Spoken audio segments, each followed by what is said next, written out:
Do you see something in real time happen when there is sort of Bitcoin, like nothing happens with Bitcoin, like over the last few weeks?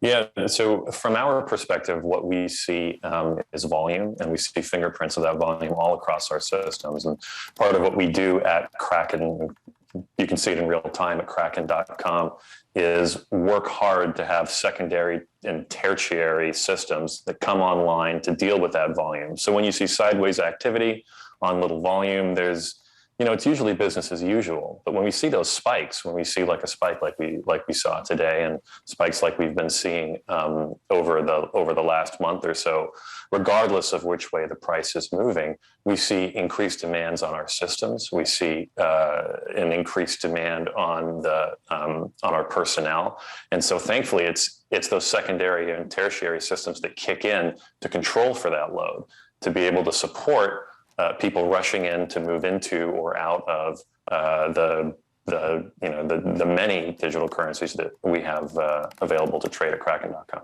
Hey, Marco, I want to talk a little bit about Wormhole and just because earlier in the week we talked about the hack and the aftermath of what happened there. And as the chief legal officer at Kraken, when you see news like this, and when you see the idea of vulnerabilities in platforms or vulnerabilities within the crypto community, I'm wondering how you think about your own challenges at Kraken, and give us an idea of the types of threats that you face and how you build trust with consumers in an environment where this stuff kind of happens quite frequently.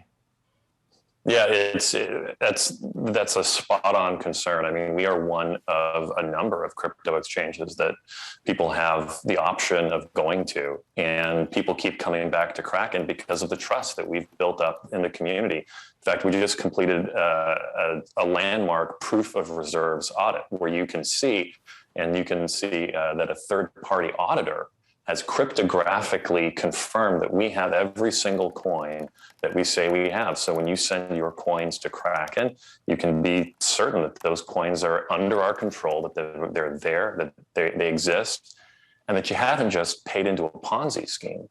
I mean, think about that. When you send your dollars to a bank, for example, you trust that there's some mechanism in place to confirm that those dollars are actually there and that they're going to be there when you go to withdraw them.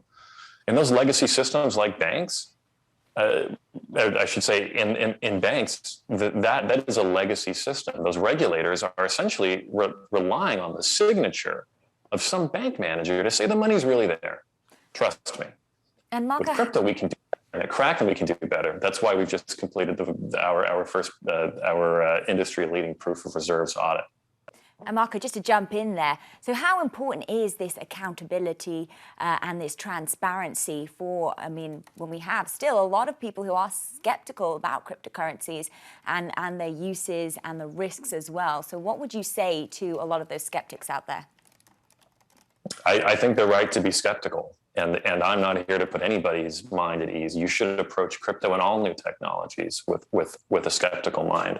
You should also realize some of the benefits that cryptocurrency can provide over traditional dollars. And transparency is key. This is why we think that the debate around self-regulation is properly focused around this issue of proving reserves cryptographically. When the auditors came into Kraken to check to see if we actually had all the Bitcoins we say we have, they didn't just take our word for it.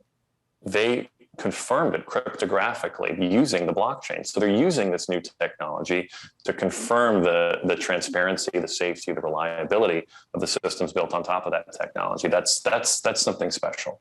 Hey, Marco, on Bloomberg TV, our own David Weston is interviewing head of SEC, Gary Gensler. And we're getting some headlines on the Bloomberg terminal from that interview. Gensler says that the SEC is trying to work with crypto exchanges to register, and the SEC is, quote, looking out for investors on crypto oversight. We talked about oversight in the past. I want to talk to you about what he said with the SEC is looking to work with crypto exchanges to register.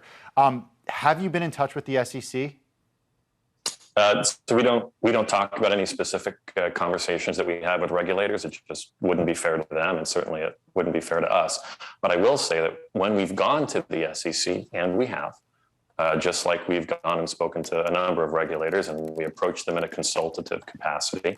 Our experience with the SEC has been that they do want to engage, and they take our concerns seriously, just as I think they take the concerns of our users seriously.